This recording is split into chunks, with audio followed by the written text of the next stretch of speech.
I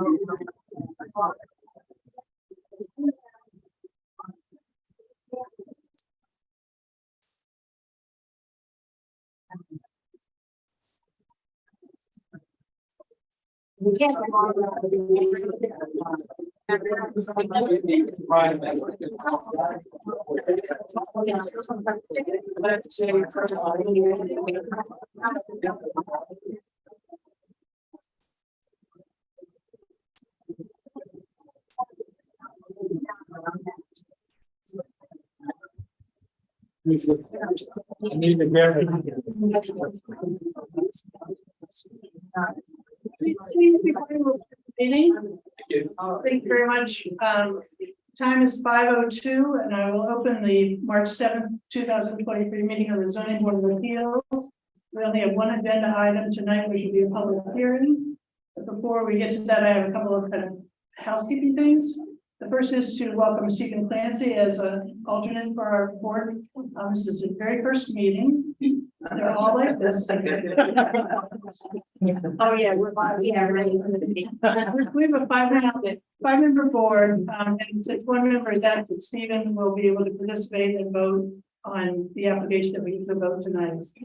I also will note, since there's so many concerned citizens here, that we have a second alternate position that is vacant. So if anyone has any interest in that, please contact our mayor, Ellen, and tell her you're interested in things of serving. On 40 Lake Street, prior to the public hearing, I want to address seeker. And I will review this, and other members of the board have looked at the list of type 1 and type 2 action. After review of the seeker regulations, this project is determined to be a type 2 action under 617.5C, which lists under number 18, reuse of a residential or commercial structure, or of a structure containing mixed residential and commercial uses, where the residential or commercial use is a permitted use under the applicable zoning law or ordinance, including permitted by special use permit, and the action does not meet or exceed any of the thresholds in section 617.4 of this part. So does anyone have any other reading of that from the information that you've received? Okay, so as being consistent with number 18, it's listed as type 2, which is actually doesn't require further seeker, but that's just the motion, and Marcy's going to make a motion. I'll make a motion saying this application for 40 Lake Street is determined to be a type 2 action under seeker regulations, and no further action overview is required. Is there a second? Second. Okay, all in favor? Aye. All right, thank you. I'm going to open the public hearing now at 5. First, I would like to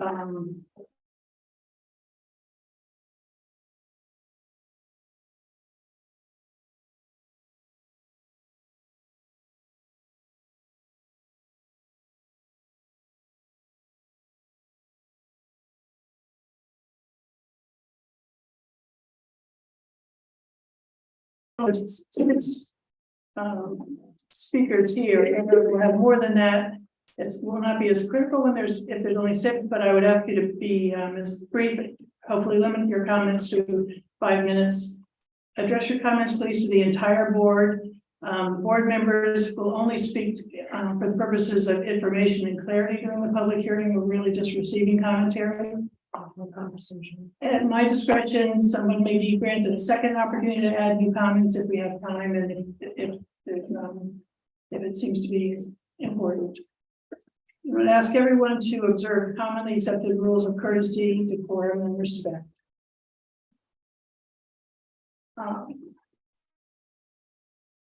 To do is, I'm going to turn to any public comment I have.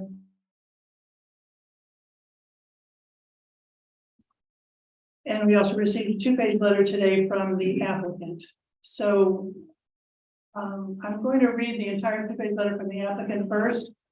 And then I went through and summarized the comments that were on all the different letters that came in. All of this is in the file, but I'm going to read my summary of the letters, and then when people have public comments, I would ask you to supplement those comments, rather than reiterate or restate things that have already been addressed in my summary. First, I'll read the letter from the Curley family. Says, while not part of the application process, the applicant and his family would like to state for the record that the purchase of 40 Lake Street, Cooperstown was made specifically for the long residence and retirement home of myself and my wife. It is intended as a place for our children and their families. We plan to visit and enjoy the benefits of it and look forward to spending my future years in Cooperstown. We are aware that there are always rumors and concerns, but our goal is to be upstanding members of the community and good neighbors. We ask the board for the application of the ordinances of the village as codified. Any outside speculation should not be considered relevant to this application. The only relevant item is the way we conduct ourselves and our compliance with the defined rule of law.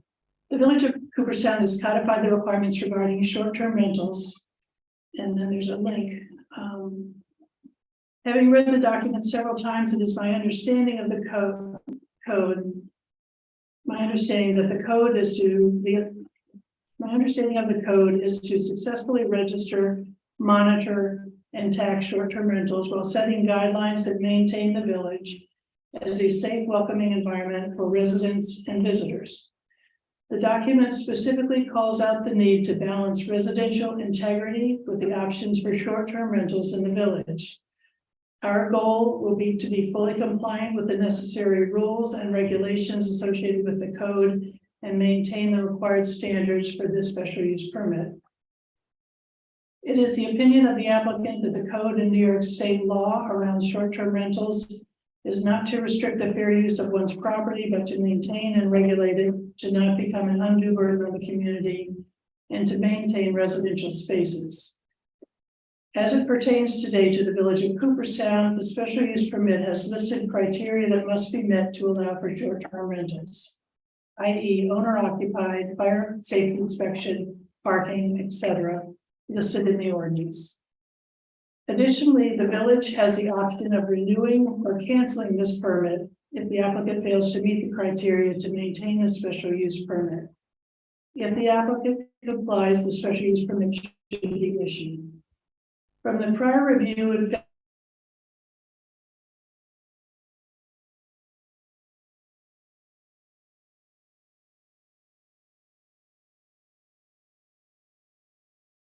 long-term housing in compliance with the rules for special use permits. It does not state that it is denying or excluding the ability for an applicant to obtain a valid permit, only that said applicant must be in compliance with the noted rules and requirements. There is no reference in the ordinance denoting limitations to dates of use or accessibility for rentals, i.e. number of people allowed, parking spaces, fire inspection, etc. The term incidental, as noted in the document, does not appear to be clearly defined, and as such is certainly open to interpretation. As the applicant, I would expect, in the absence of clear guidance on the meaning, reasonably and should not be overly restrictive, presuming the guidelines and the requirements are met and maintained. The applicant was unable to locate or identify any code or law in New York State that assigns a value to incidental as it relates to short-term rental activity of a residential property, defining a clear metric or value of that word. Without said definition, either by the state or in the local ordinance, it is open to interpretation, but should be applied reasonably and should not be cause for denial without other cause. Then use of incidental in the document. This local law is intended to foster long-term housing options. It codifies criteria to ensure that new short-term rentals remain incidental to long-term housing in residential areas, creates a procedure to phase out existing transient rentals that do not comply with new requirements, and establishes requirements for special use permits and annual registrations to operate a transient rental. Number 5, incidental use. Short-term rentals will be incidental to residential use in residential districts. Section 16300-84 of Chapter 300 zoning of the Code of the Village of Cooperstown is amended by adding the following definitions: incidental, subordinate in terms of square footage, intensity of use, and/or purpose. And then the definition for home occupation: an occupation or profession which is customarily carried on in a dwelling unit or in a building or other structure accessory to a dwelling unit by a member of the family residing in the dwelling unit, and is clearly incidental and secondary to the use of the dwelling unit for residential purposes. Home occupations include, but are not limited to, art studios, barber shops, beauty parlors, dressmaker shops, and professional offices of physicians, dentists, lawyers, engineers, architects, accountants, real estate agents, educational classes, or tutoring. Page 9 of 10, catering and internet sales. However, commercial stables and kennels, restaurants, funeral homes, and mortuaries and transient rentals are not considered home occupations. Signed, the Curley family, applicants for 40 Lake Street. And as I said, I'm going to read two more pages that summarizes the comments, and I've tried to group the comments by topic. So this is in reference to the application for a 4-bedroom short-term rental at 40 Lake Street. Public comments were received in letter or email form prior to the public hearing on March 7th from Oxley's, Glenn's, Howers, Wallers, Northrop, McNeely, Wheaties, Webster, Smith, Benson, Ashley, Reynolds, Coy and Steensma, Holmes, Signatizer, Vincent, Thompson, Shelto and Buchanan, Scurry, Sons, Seaver, Nelson, Alvarez, and Brickley. All the letters and emails have been forwarded to ZBA members for their review. Every letter, email opposes the application for the special permit for a short-term rental of 4 bedrooms at 40 Lake. Summaries of the major comments received are notation that the zoning law policies for land use under section 302 include, in quotes, maintain the essentially residential quality of the village, end quote. This portion of the village is totally residential and should remain that way. Quote, preserve a safe, healthful, and attractive environment for residential use that provides housing opportunities for all village residents, end quote. The addition of transient occupants, additional vehicles, and increased activity does not meet the standard. And then a note from the comprehensive plan, which includes the village's 2016 comprehensive plan describes the vision of a year-round community with a range of housing options while preserving neighborhoods and protecting natural resources. Areas for concern include having short-term summer rentals overrun full-time residential options. So any conversion to short-term rentals needs to be closely monitored. And then the note that local law number 1 of 2018, which is the most recent revision that included a lot of revisions to short-term rentals,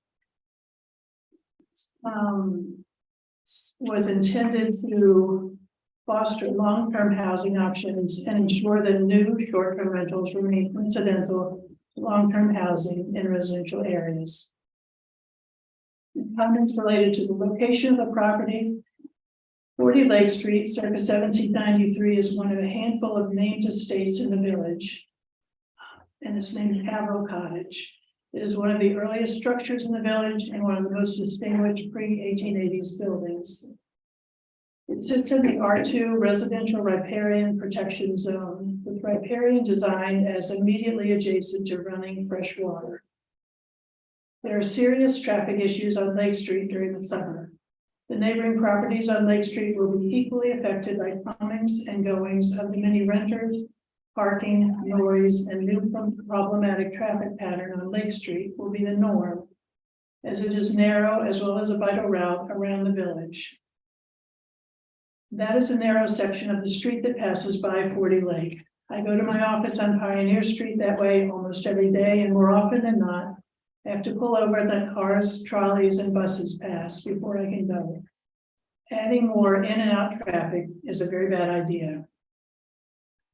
Also of note is that many of the driveways along that street are narrow, thus making it impossible for the owners to turn around, but rather have to back out onto Lake Street. Then comments related to transient rentals in the neighborhood. In the past, our previous mayor, Carol Waller, said that she received many verbal complaints from adjacent and nearby neighbors concerning the behavior of the tourists in the rentals. As proposed, 40 Lake Street would become a 4-bedroom rooming house with up to 8 or more transient occupants under New York law. Short-term rentals would harm the value of my neighbors' homes and negatively impact the quiet enjoyment of our day. Opening the door to short-term rentals in Cooperstown will have significant long-term effects, including economic considerations, change patterns, neighborhood peace, and will greatly impact the overall serene nature of the environment. Having up to 8 adults daily in the backyard and lakefront would seriously impact the privacy of the neighbors on Pioneer Street whose backyards abut this property. And comments related to short-term rentals as incidental to residential use in residential districts. We would welcome our new neighbors at 40 Lake Street in their stated intent to share their home in retirement with their family. But we do not welcome their proposal to use 80% of the house's bedrooms for short-term transient rentals. On its face, this cannot be construed as use incidental or subordinate to the owner's full-time residential occupancy, which is the clear fundamental prerequisite for ZBA's approval of any special use permit for short-term rental. Dedicating 80% of the bedrooms in a home as short-term rentals would not be incidental. It would be purposeful capitalism. This application seems like a business rather than a residence. Then comments related to short-term rentals, which are required to be owner-occupied and owner-operated. There's confusion in the application on who the owner is and who the applicant is. Either way, neither of them live in the village. The owner, Mark Hurley, lists his mailing address as Massapequa Park on the real property tax records. The applicant has several that states there will be no full-time owner living at the property. This is an attempt to skirt both the letter and spirit of the existing zoning statutes. There's concern that a fire in a wood frame building is at greater risk if unattended by the owner. It appears that the owners of this property are also owners of several short-term rental properties in the city of Oneonta. Information obtained by the city of Oneonta Code Department verifies there have been numerous violations at each property owned by the applicants, ranging from failure to maintain lawns to lack of snow and ice removal to proper storage and disposal of trash. The original intent of permitting short-term rentals was to enable bona fide owner occupants to supplement their household income. It was not intended, nor should it be used to encourage absentee owners to speculate on rental property based on the pretense of being owner occupants. None of the applicants live in the house, indeed they have not even bothered to establish occupancy prior to applying as owner occupants. This indicates a rather cavalier attitude toward the village's vetting process. It also underscores the village's inability to police owner-occupied boarding houses for the owner's occupancy. Then relating to the proposed parking lot to accommodate the short-term rental. The existing topography of the lot makes the proposed parking both awkward and unsightly for such a historic house in the village. It's a massive parking lot directly adjacent to Willow Brook. How would the steep slope and topography allow for parking there? Concern for runoff in addition to disturbance of habitats of animals and wildlife in the area. Willow Brook is a watershed stream directly feeding to Otsego Lake and a known trout spawning site. The lake and stream should be shielded from any further disturbance. Even if permeable pavers are used, they will require extensive maintenance or they are rendered impermeable. The proposed parking is in a floodplain and would exacerbate flooding in the creek that is already prone to flooding. It's also concern for headlights that could disturb neighboring houses. There was one comment on tree removal. The previous owner removed many trees prior to selling the property. It's concerned for preservation of trees currently on the property and any tree removal adjacent to the brook. And there were several emails related to a previous application that had some similarities with this application. In 2018, there was an application for a short-term rental of 4 out of 5 bedrooms at 60 Grove Street, and that application was denied. So that's my summary. I hope that will shorten public comments, but I would ask, and I don't know if anyone wants to add their name to the list for public comments. We have your names. I don't have your addresses, and a couple of these we don't know the address. So if you would please stand and state your name and your address, and I will ask first for Beth Flynn. Good evening. My name is Beth Glynn. My husband and I own 41 Lake Street, which is known as the Crooked House, and is located directly across the street from 40 Lake. I also own 1 Chestnut Street, located at the intersection of Lake and Chestnut, a stone house originally built by Edward Clark. My husband and I came to Cooperstown in 2014 as a result of our love of opera. We became active in the Glimmerglass Festival and donated over $1 million to Glimmerglass.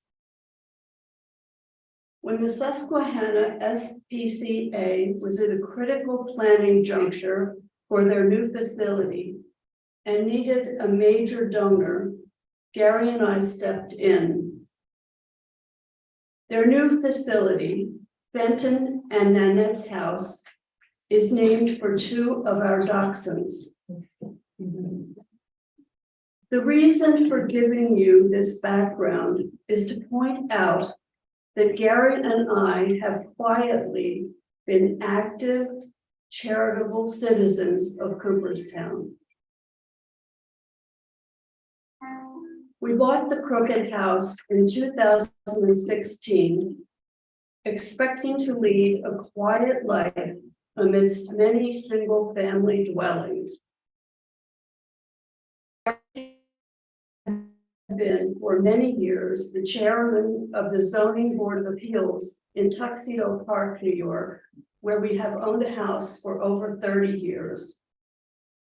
It never occurred to us that we would have to work and hire an attorney to have state and local zoning laws upheld in what we thought was a law-abiding town. I firmly believe that if this permit before your committee were granted, 40 Lake will turn into a raucous rooming house for tourists and other transients. This would interfere with both our ability to enjoy our home and would lower the value of the Crooked House when we sell it. The Crooked House has 5 bedrooms on the 2nd floor. Does the zoning board want another 4-bedroom rooming house at 41 Lake? If the permit were granted for 40 Lake, the logical result is to have a matching boarding house across the street when the Crooked House is sold. I urge you to deny the application before you. Thank you very much.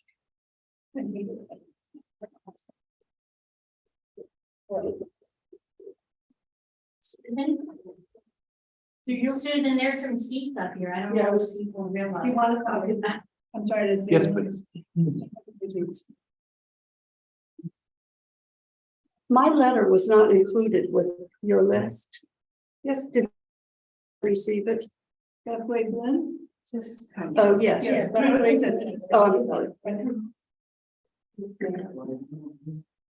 This is pretty for up here.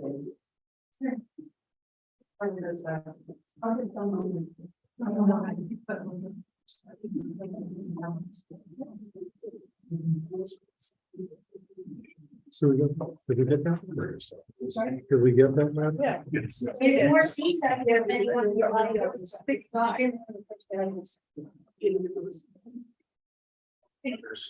Not gonna need a block door. There's some seats. You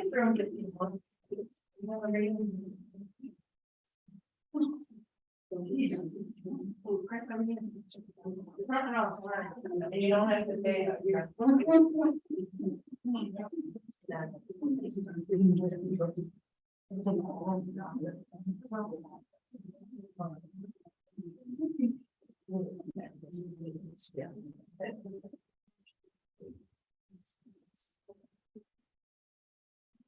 My name is Celia Oxley. I live at 10 Pioneer Street in Cooperstown with my husband, David Oxley, over there. I prepared this little speech, but I just want to say that the owner in his letter said that there was not a definition of incidental, and then he quoted the definition of incidental, which I have here. But there is a definition as subordinate in terms of square footage, intensity of use, and or purpose. So I just thought I'd mention that. Okay. Okay, my name is Celia Oxley. I live at 10 Pioneer Street in Cooperstown with my husband, David Oxley. We own and live in one of the 7 houses whose properties directly abut 40 Lake Street. We are opposed to the issuance of a special use permit for 40 Lake Street for our own sake and for the sake of the village of Cooperstown. In January 2018, Cooperstown enacted amendments to the zoning laws concerning short-term rentals. It was a huge effort initiated to mitigate the explosion of short-term rentals owned and operated by people with no stake in the community. Many didn't even live here. Neighbors complained about made it difficult or impossible for them to enjoy their own homes. Martin Tillipot was quoted as saying he knows there could be legal challenges to those new amendments, but he thinks the village's case would be strong. In February of 2018, an applicant sought a special use permit from the Zoning Board of Appeals, this very board, to rent 4 bedrooms out of 5 in his Rose Street house to transients. As an aside, the application said it was 4 out of 5 bedrooms, but the house has since been listed for sale with 4 bedrooms. But that's what the application said. He was looking to rent out 4 bedrooms. The board set a hearing for March 6th. The discussions that followed and the decision by the Zoning Board of Appeals are instructive. The following statements come from the approved minutes of the meeting. During the March 6th hearing, the owner said he would live in the house when renters were present, although he lived in Milford, and his family would not live with him in the house when renters were present. The ZBA then discussed several things, and among them was that the new law required rental use to be incidental to residential use, and the law intended to preserve the residential character of the neighborhoods.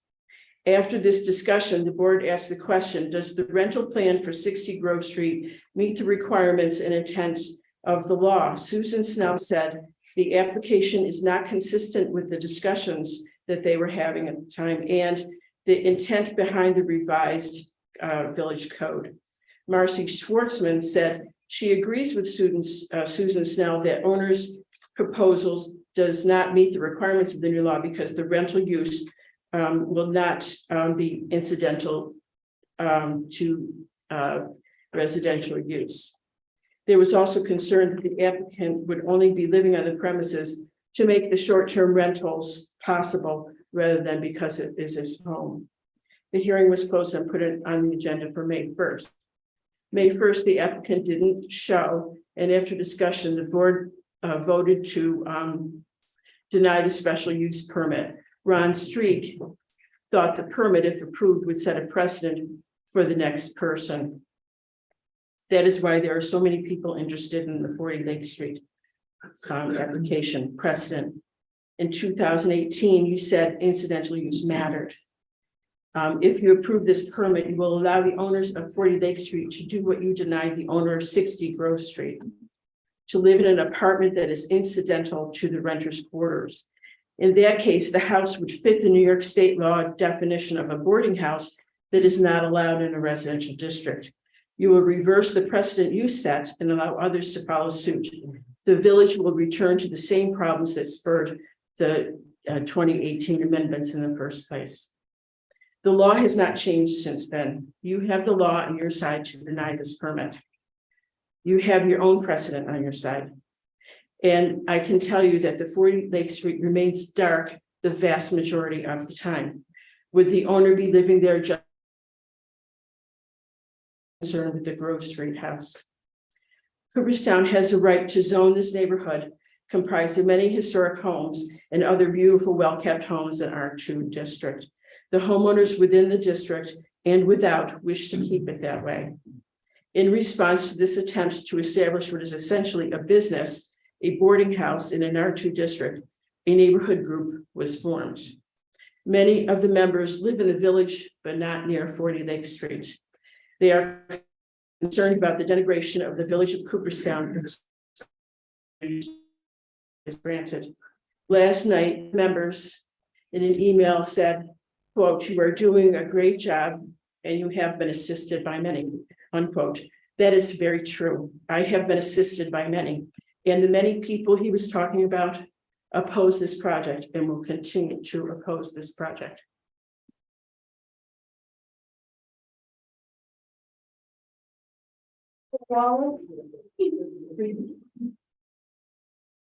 First of all, before I start my comment, Mary Margaret Sands wanted me to be sure that Jackson received the oil information on the violations. The copy of that. Yes, the violations of Charlie's family's homes in the city of Oneonta. I'd like to hand out a little sketch. This is the parking plan that's submitted by the applicant.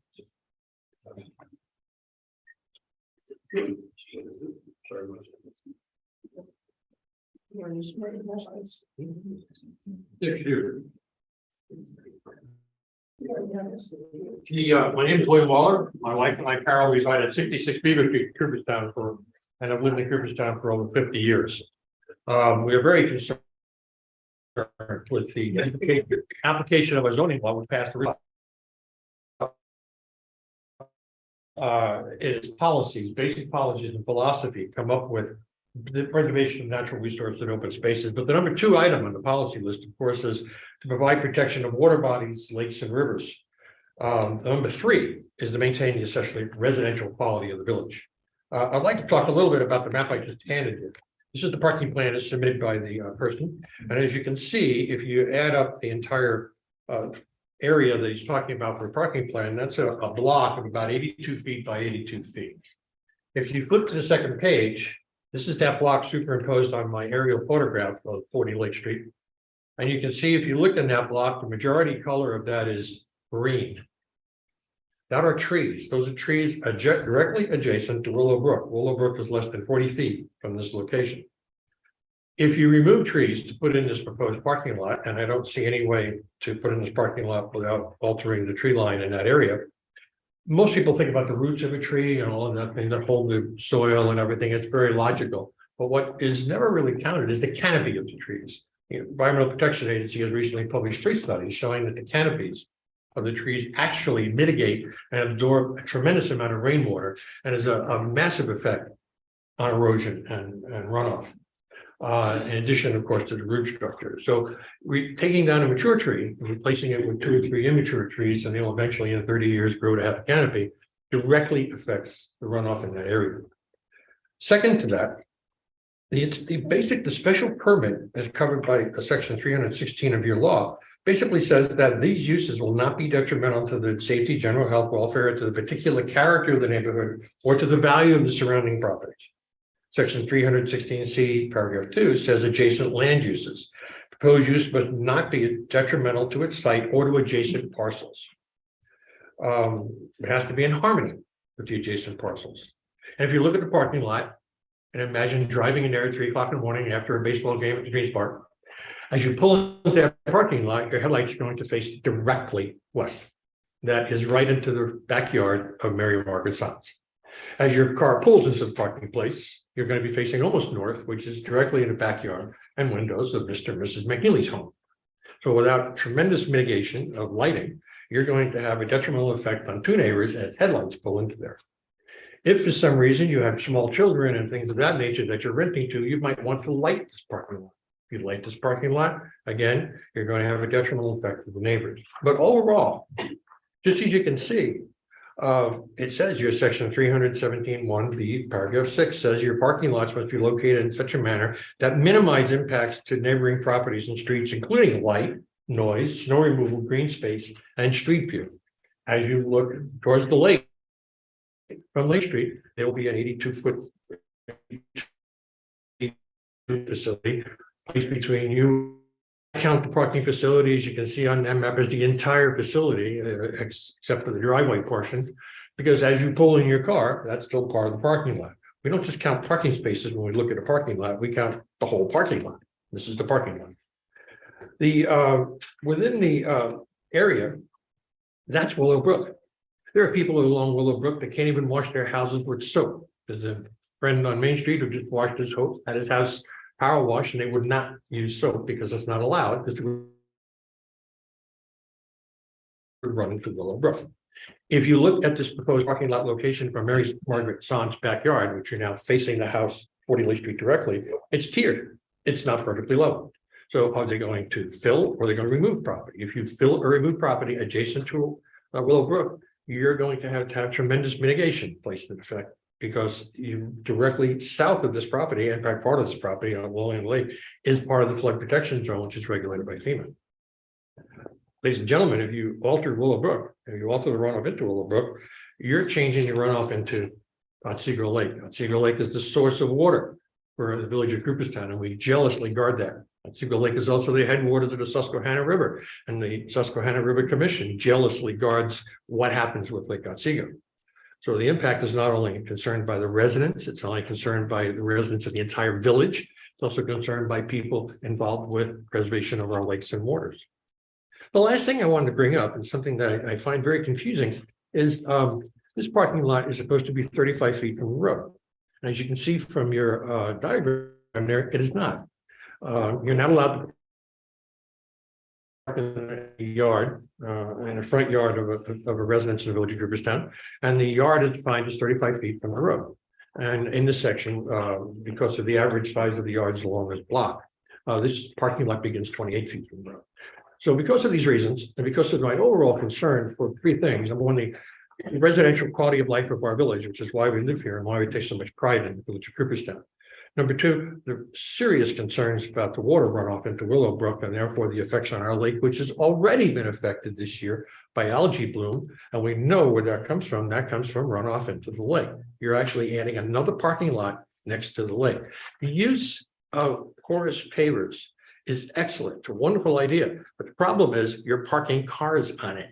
These cars leak oil, these cars leak antifreeze, these cars leak detritus from the roads, these cars pick up all kinds of things, and if it rains, it all washes off into the ground. That ground is going to go through that porous material very nicely into Willow Brook. So you're right adjacent to the brook. All the other neighbors along Willow Brook have put in mitigation systems. When they built their houses, they made sure no piece of wood or a piece of sawdust ran into Willow Brook. And they have large grassy lawns in their backyard. Guess what that large grassy lawn does to runoff and things of that nature? It filters it. There will be no filter, practical filter, between the parking lot, if you approve this, and Willow Brook. And those are my concerns. Thank you very much for your time.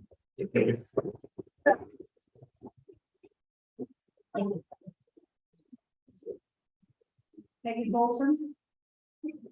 Hi, I'm Peggy Paulson, 8 Main Street. If you please put up the microphone, that would help us. Oh, really? How did I just go? She's used to it. What am I doing? Talking to this? Okay. That's great. You will live on and you. Okay, Your address? 8 Main Street. Thank you. This rooming house with shared kitchen and living areas will be most likely rented by parents from the same team. That's the baseball team that comes to Dreams Park. They're coming to Cooperstown for a week's vacation. They will want a party. The last thing on their mind will be the neighbors. The large lawn, listed as the largest lakeside footprint in the neighborhood, a huge 42-foot deck, an amazing view, will be a perfect setting for the team get-togethers. That will be 15, 12-year-olds or more, or maybe less, having fun, but it can get noisy and messy. Big groups sometimes have a mob mentality. This will compromise the integrity of our environment.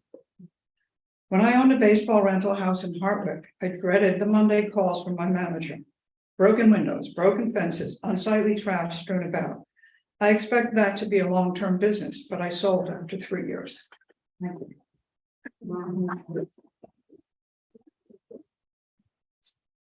Wayne Brandner? Was my letter? Did you receive my letter? I didn't see it. Yes, indeed, Wayne. What about from Mary Ellen Brandon? Yes, they are both, and I believe you signed on to, was yours one that signed on to Chip's letter, or did you write an independent one? Sorry, Or the independent one? I've had very many. Yes, absolutely. You didn't say that.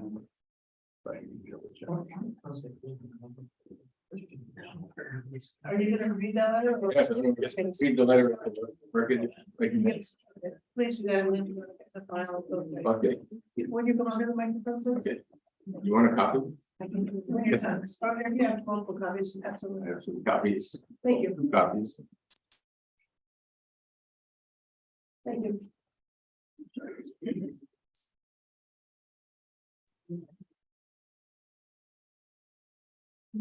Thank you for giving me the opportunity to speak to this matter.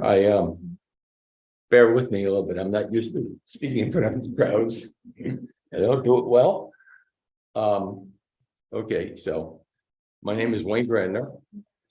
Well, my address, I own 46 Lake Street. My address is really not here yet because I'm about to move. Okay.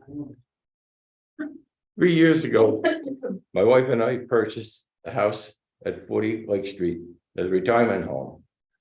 Our expectation is to enjoy a great, quiet retirement in a community that we know is where we know our neighbors.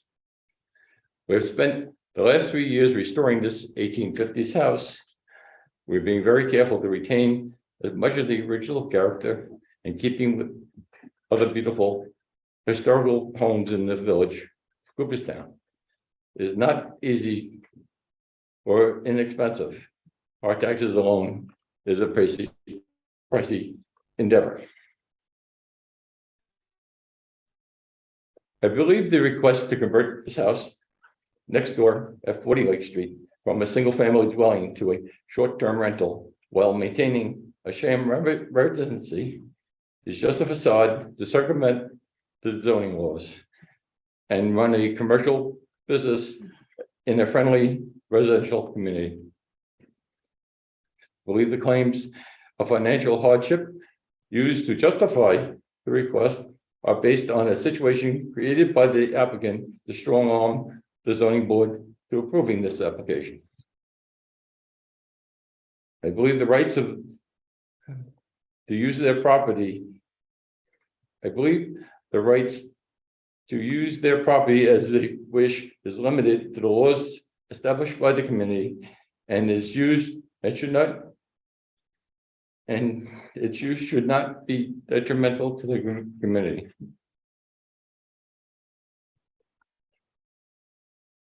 We have second-hand knowledge of the detriment of baseball houses can cause to the neighborhood. My sister-in-law is a caretaker at 2 of these properties outside the village. They're not unusual for one of those houses to have 30 or 40 people show up for a party. When she explains the contract says no parties, they say it's not a party, it's a dinner.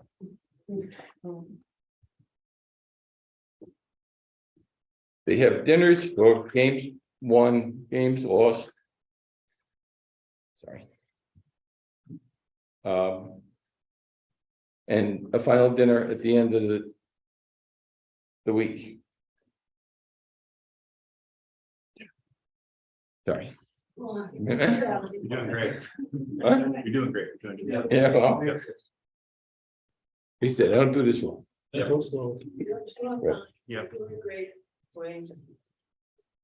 Okay, dinners and with games won.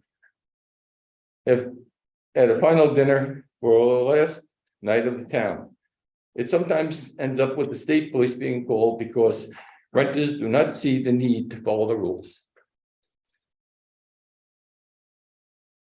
My sister-in-law spends many hours cleaning up the mess, pulling out bags and bags of. Sorry. I'll show you guys. No, that's okay. State police being called because renters do not need to follow the rules. She spends hours cleaning up the mess left in the house and yard, carrying bags of empty beer cans, alcohol bottles from these rentals. Policing of these homes will tax our law enforcement and become necessary to call them to have a peaceful enjoyment of our home. Cooperstown has always been a beautiful village. We lived in the area for 26 years and have our daughter, her husband, and our grandchildren here. Start their family here, made it an ideal place for us to retire. But never did we think that our plans would include living next to a boarding house. Because please consider what will happen to this lovely community if this was allowed to happen. Thank you.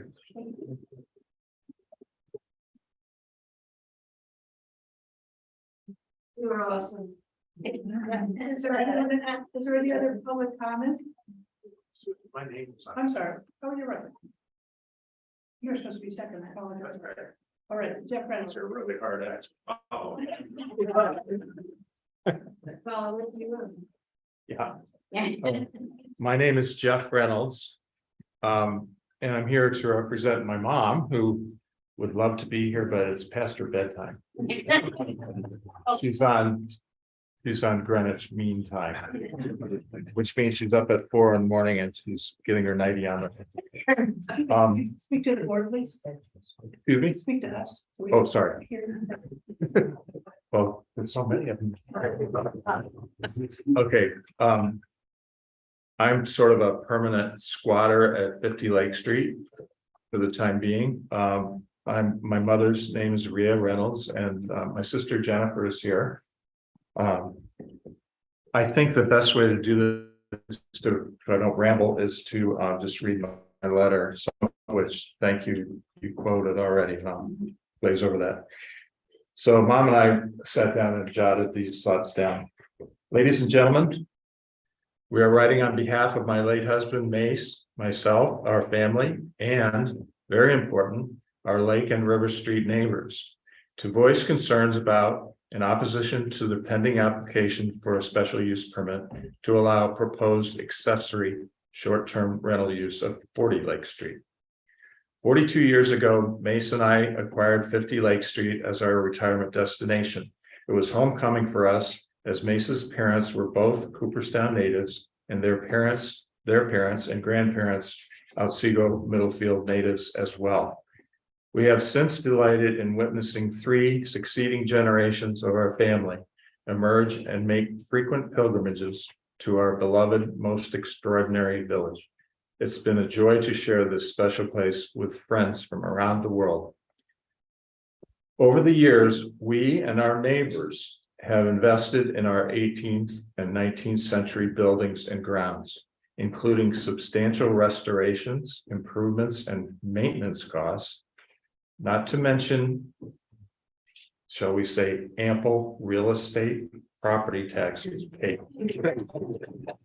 All in reliance upon durability of the R1, later R2 single-family residential zoning restrictions, which were bolstered in the 1990s by the Glimmerglass Historic District designation and the village's 2020 R2 riparian zone refinements.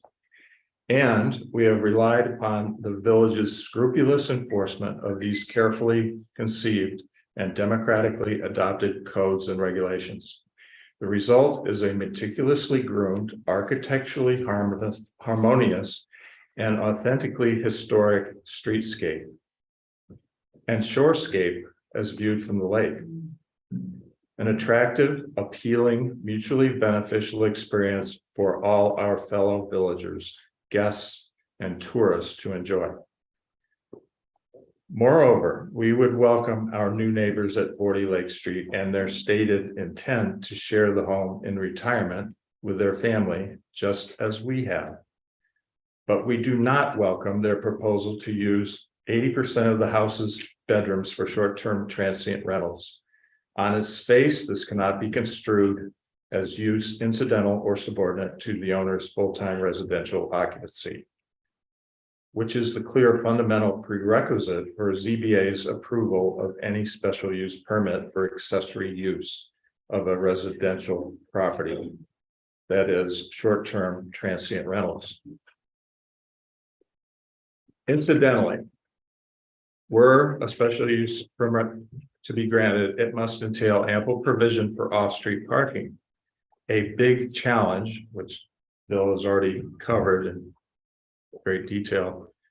A big challenge on this property in that the house is sited at the minimum 35-foot setback from curb, within which parking would not be permitted. Lighted parking spaces and new access thereto for numerous guest vehicles, SUVs, RVs, passenger vans, rotating in and out at all hours, would have to be constructed on the property's north lawn. At least that's my opinion. I don't think it's really feasible where it's being proposed right now. We submit this would mar the existing shorescape unacceptably.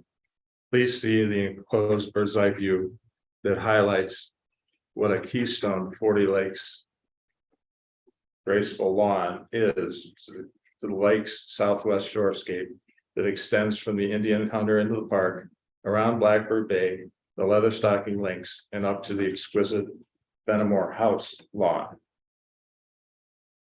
I think you all know what we're talking about. Thank you for your service on the ZBA. I've served on one myself in another town. We know it is time-consuming and challenging.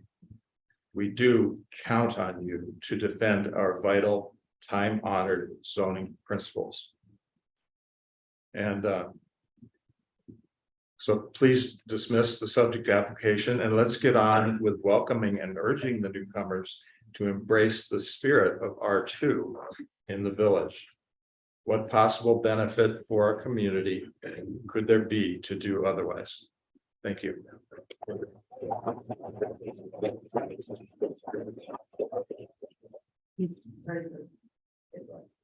Yes.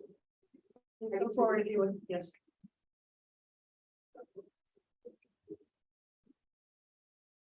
I just, oh, sorry. Oh, sorry. You're gonna fall on me. Just where you're at, fine. Hi, everyone. Hi. So I am an April. My family, my name is Hillary LeDuc. I live at 36 Brooklyn Avenue. April Cottage is our familial home. That's our homestead that was built by our family at a time when we had a larger home that sat where the Otissaga sits, which was torn down to make way for that building. I can't imagine that my ancestors, that anybody in my family envisioned this someday being this chop shop This home is a historical basis for how this town even came to be. The Clarks, the Coopers, and the Averils were the first three founding families of this village, and that is our family home. It does sound to me, I've looked at all of the different environmental impacts and the lake and the lights and all of that, but it does seem to me like the people who have bought the house are trying to circumvent laws and rules that we have already established, because we already saw the damage that can be done to this village when they weren't here, when we had short-term rentals and we had these baseball families. Mrs. Paulson was right. I'm a realtor locally. I've seen the damage that's done to these houses. To do it to a historical landmark in this town is just something that we shouldn't even be talking about. It's going to be a precedent for every single beautiful historical thing for someone to find a way to get around the laws that are here to protect our village, be able to get what they want out of it. The village was not so people could come here and use it to line their pockets. It was here for families to come here. And we have generations of families that live here. Another gentleman said, people come and we stay, or we leave and we come back. It's the things that exist now, all of the laws, all of the statutes, all of the zoning, they're all there for a specific reason. The lake is already in so much trouble. The thought of like adding parking and like, people said, Mr. Waller, about the cars and all of the, what scares me more than anything is that once a historic building becomes part of this, what else is, anything else could be open for such a thing. It starts a path for people to find a way around. And that's the world that we live in now. I get that. People want to find a way to make what they want out of everything. The thing about Cooperstown is that it's always been a village of people that care about each other, that care about their community, that care about the land. It's beautiful. It's beautiful for a reason. It's beautiful because all of these different things are already in place. I don't want to see McDonald's popping up. I don't want to see any of those things. And the first thing I thought when I read this, not only was it's disrespectful to my family who came here and started this, and we're still here hanging out all these years later, it's disrespectful to the village. It's disrespectful to everything that everybody loves about this village. It goes against who we are as a community.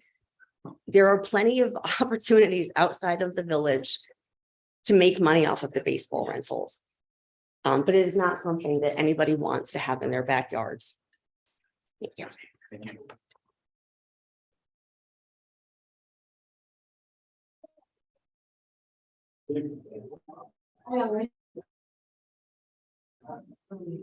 Anyone else who'd like to make a public comment?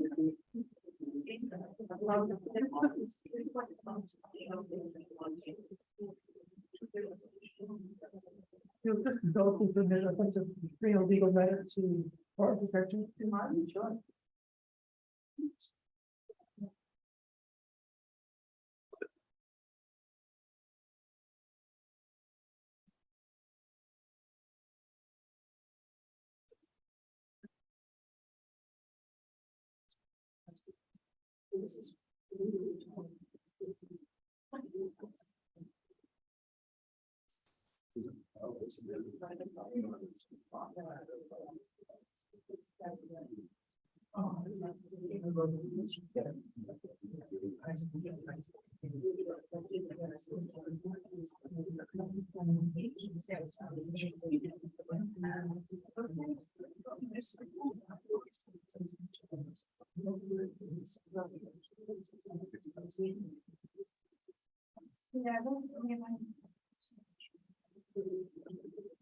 Eugene Berman, 63 Lake Street. I just have a legal issue to bring before the board. If you look at section 300-24. A little louder. 324. Can't hear you. 300-24.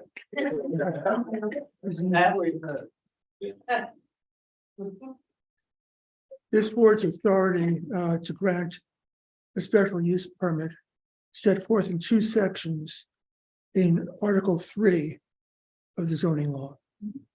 300-24 states, notwithstanding the provisions of Article 3, All uses in districts affected by the waterfront development overlay district shall be special permit uses for approval of the village board.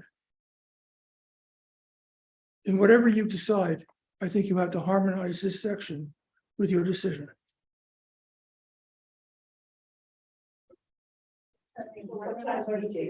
We have a conflict between those two sections. What do we do with that? I think it's this way to proceed tonight. Okay.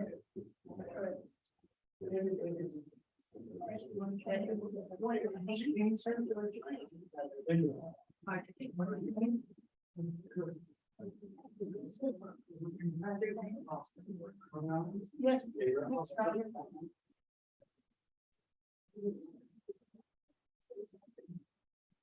I never had a problem being heard, according to my wife.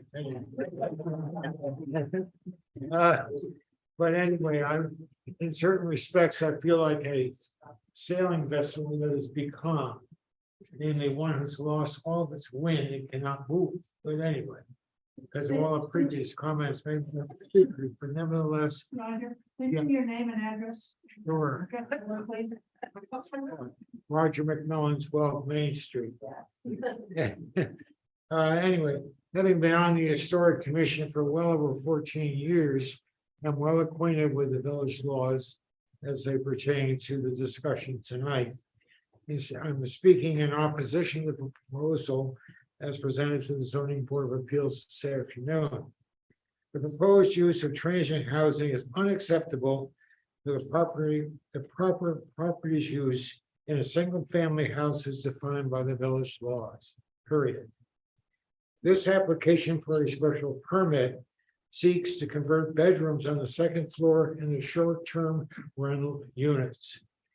That would be the owner's proposal for one-room occupancy would be, quote, incidental to the property's use only as a rooming house, not as a private residence. Furthermore, the proposed conversion of a property to, quote, transient housing would harm the value of adjacent properties. So I appreciate the opportunity of, I would like to appreciate the opportunity of addressing the Zoning Board of Appeals. And I'd like to have a copy of my letter incorporated in your minutes, if I may. Thank you very much, folks. Hi, I'm Diane Coffer. I don't need. Oh, we have to. Yes, you do. So we want to pick it up in the. Okay, I just say prepared. It's okay. Hello. I'm Diane Coffer. I live at 58 Brunlock Court. And my grandmother and my great grandmother were both born here. We have been here 50 years. And what I have to say, this is a horrible idea because anybody with an extra bedroom is going to want to make a fast buck. And we're opening up the door for something terrible for Cooperstown. We need to preserve Cooperstown. I mean, I remember it as during the war and it was wonderful and it changes, but we don't need it to change like this. Thank you. Any other comments, public comments? Please come forward. You're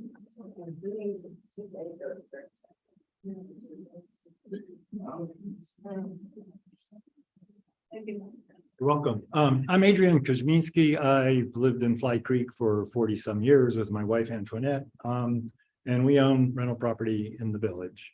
And I'm just here to register our very strong opposition to this crazy, destructive idea. And I just want to underscore the comment that's already been made that the short-term baseball rentals have ruined the long-term rental market in this area. And the village law as it stands now helps to preserve some modicum of long-term rental, which is essential, not just for aesthetic and all those other reasons that have been discussed, but it's essential economically. It's essential as a kind of support to Bassett Hospital, which is the largest employer here.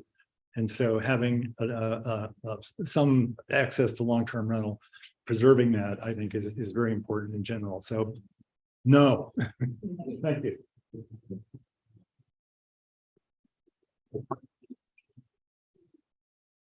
Who else would like to speak?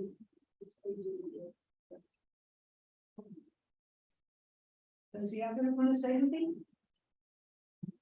No. No, okay. If everyone has had their piece, we're gonna close the public hearing, and from that point on, it's just gonna be discussion on the board, unless we have a question to ask somebody. So the public hearing will close now at 6:05. So, discussion. Okay, so let's first talk about, do we need to discuss the water overlay? I think that'll be addressed later on. Okay, all right. Let's start my sentence. Yeah. Okay, so. I just, a lot of this is sort of reassurance for everybody. You should come here, we're here every month. If you came every month, you would understand that many of your concerns, and these are my concerns as well. I live on Susquehanna. I live in Transit Rental Central. I live in the section where, remember that case in the 90s with the schoolhouse? I lived there. Okay, so I have cred. I feel that one of my big hangups here is my board members know is I like to be consistent. From, I like to be consistent from one vote to the next, so that's a thing for me.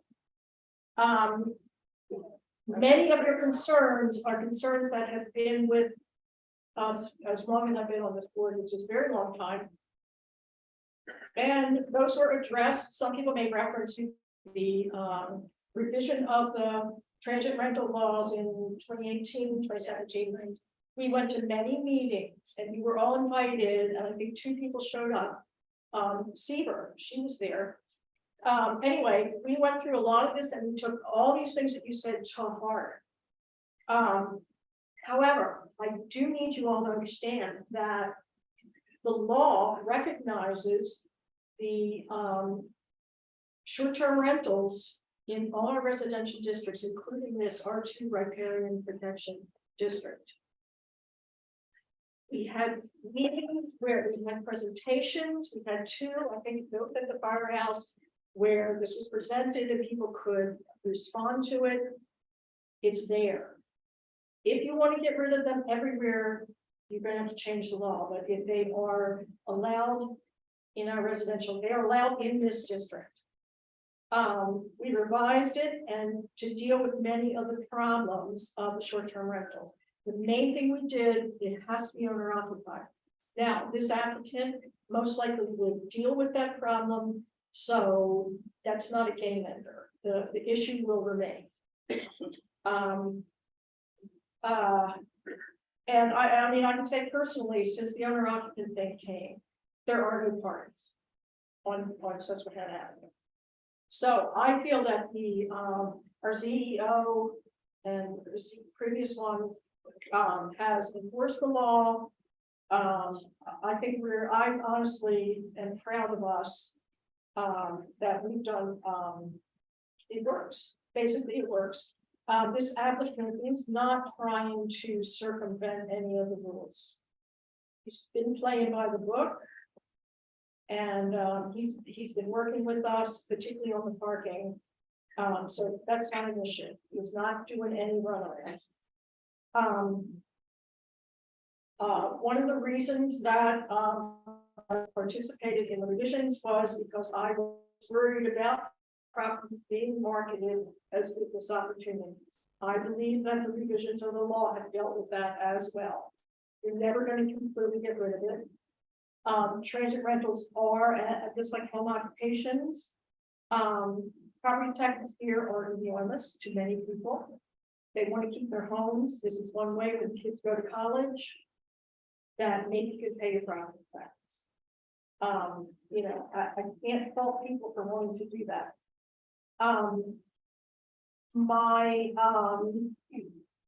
My worry about this application in particular is the whole incidental thing. And that is as we know, a hang up of mine. I feel that Using 4 out of 5 bedrooms is non-incidental, it's not subordinate. Now, Mr. Curley can speak for himself, but I will speak for him now. He has said, and I feel that he maybe didn't quite understand the reach of these rules, that they really, what they wanted to do was just, rent to a family, maybe rent to one client that had a handful of people, but they had 4 bedrooms to offer them. Now, our law looks at that as a 4-bedroom B&B. I don't think that's quite his concept. If that were true, we would maybe be able to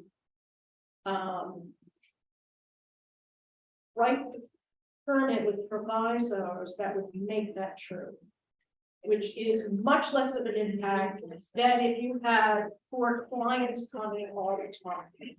We can discuss that later, but that needs to be hashed out. My own feeling is that if it were a 1-bedroom transient rental, that's something I could work with. Because that I feel would be subordinate to the use of the house of the residents. I do also want to address this 35-foot thing. What it says is actually the average front depth.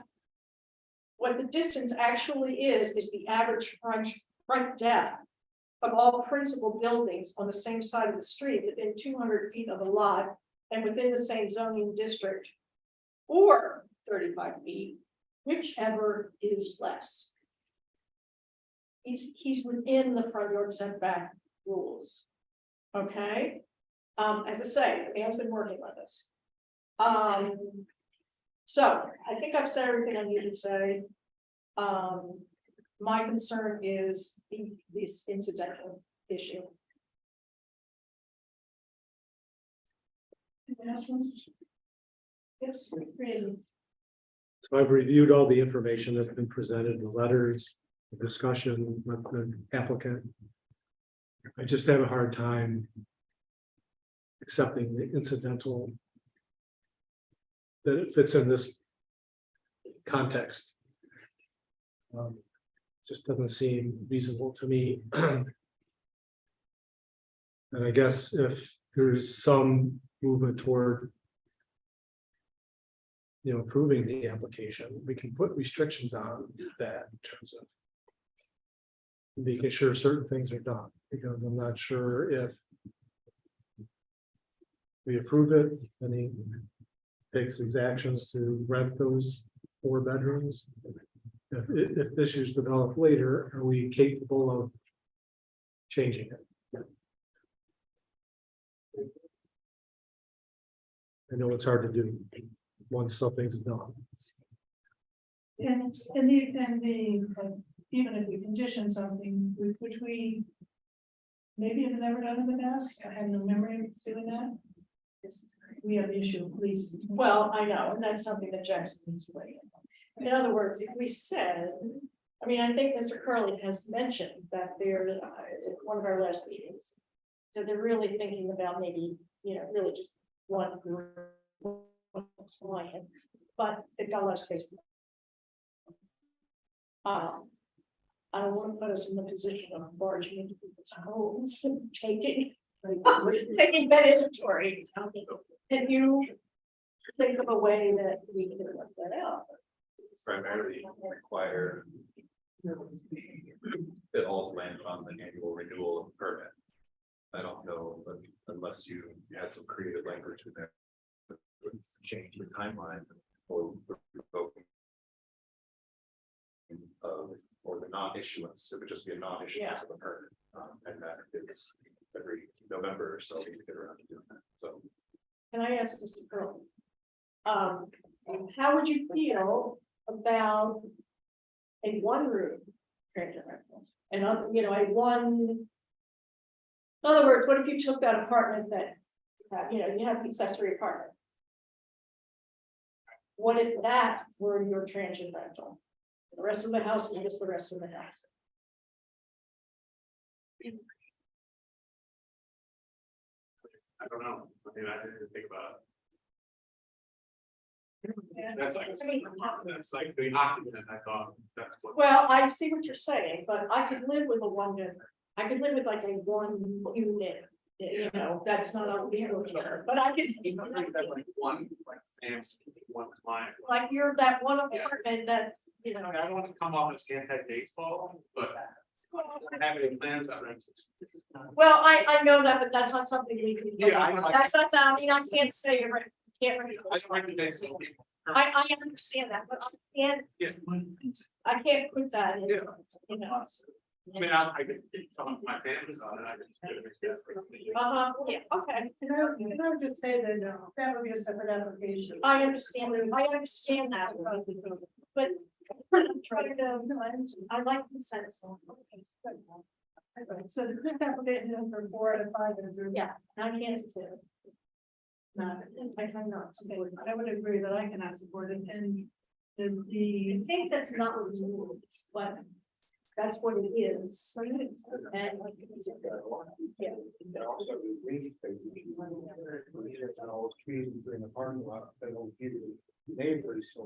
Yeah, I don't think, has he proposed taking down trees? He's talking about the trees, yeah. Wait, I think, well, are you talking about taking, I mean, you know, because that's, probably have been told this already, is actually take down actual trees is also something that has to get a permit. Oh, yeah, I get it, yeah. So I don't know if that's what.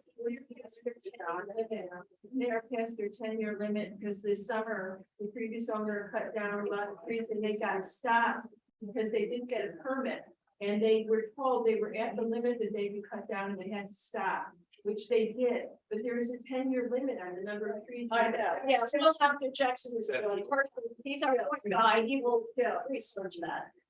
Yeah. I did a tree count with Jill as well as the arborist that was on site.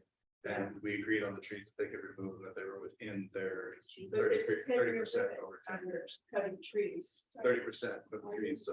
These are removed as each of our dangerous trees, so that it's thrown off your house. At least 60% are. They're gonna take some, but they're dead already, you know. I don't see the tree. Maybe not. The ones I said. I don't want to take any. It's a beautiful thing I'd like to say, you know. Yeah. It's just that we wanted sort of circular thing in there, but then they got too close to the, you know what I mean? It got too close to the floody area. Yeah. Trying to do something that, you know, works for everybody. You know? Right. I could have put it all the way, but then you'd see from the water, and it's like, there's a little spot where you can't see it, it's a hill. But that's the only place that really makes sense. Yeah, I wish I could have to tell you I need part of it. Right now, the law doesn't let me say that. Yeah, I'd love to, you know, I mean, I personally would love if some of the parking spaces on Lake Street were gone. Just because I almost got hit again tonight across the street. Well, you know. Yeah, it's. I don't want to back out the street, trust me, I don't even park. I don't- Yeah, okay, so let's make more cars. So you bought the house knowing that. No, Please. public hearing is You got it. closed. Why? Because we can deliberate. I also oppose this application, first and foremost, because of the incidental use of 22 intent for. And it does not meet our definition, which is one of the key restrictions of short-term rentals. As we said before, the definition is subordinate in terms of square footage, intensity, use, and purpose. And it's, some people describe it as 80%, 4 to 5 bedrooms, and then half of the house does not meet that definition. I also have concerns with the parking, but since incidental is a deal breaker for me, I don't really need to get into the details of the parking. I think that would be some challenge. If that was the only issue, there's probably some way that, yeah, you know, there could be some mitigation for that issue, but I will oppose this because it does not meet the intent of incidental. Well, yeah, well, I guess I'm opposed because it's used to that I love parking. Yeah. Yeah. So. Stephen, do you have any comments? I do not. Yeah. Does anyone else have any comments or questions for anyone?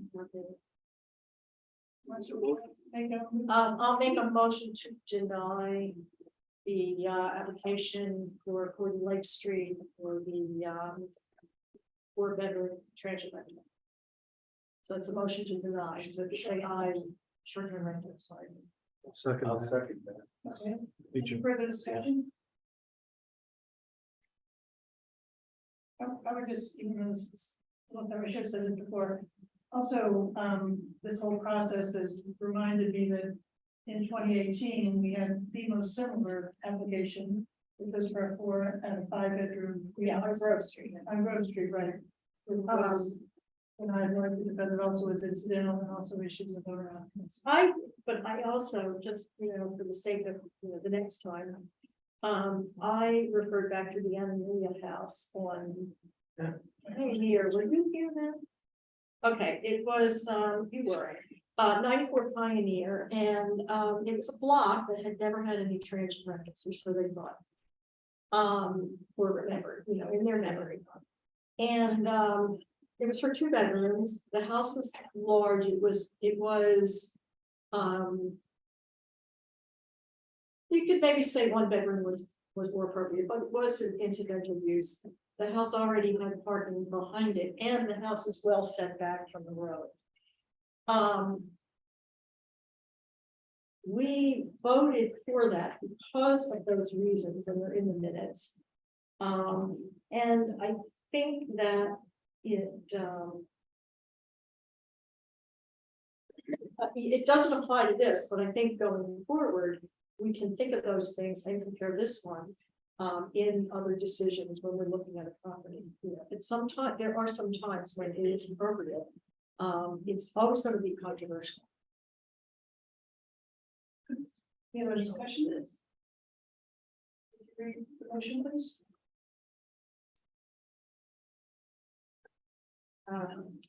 Marcy made a motion to deny the application of 40 Lake Street for a 4-bedroom short-term rental. All in favor of the denial? Woo!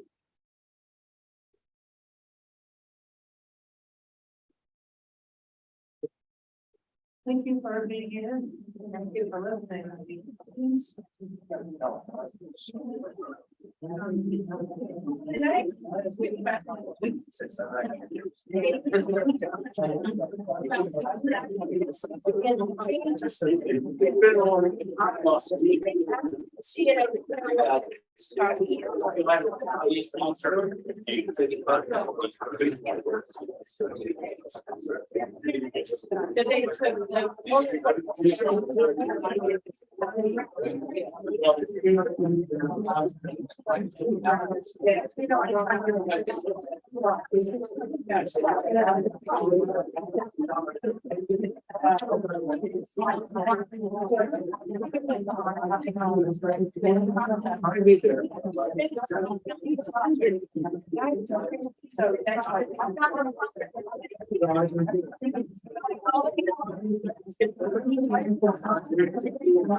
Sorry about that.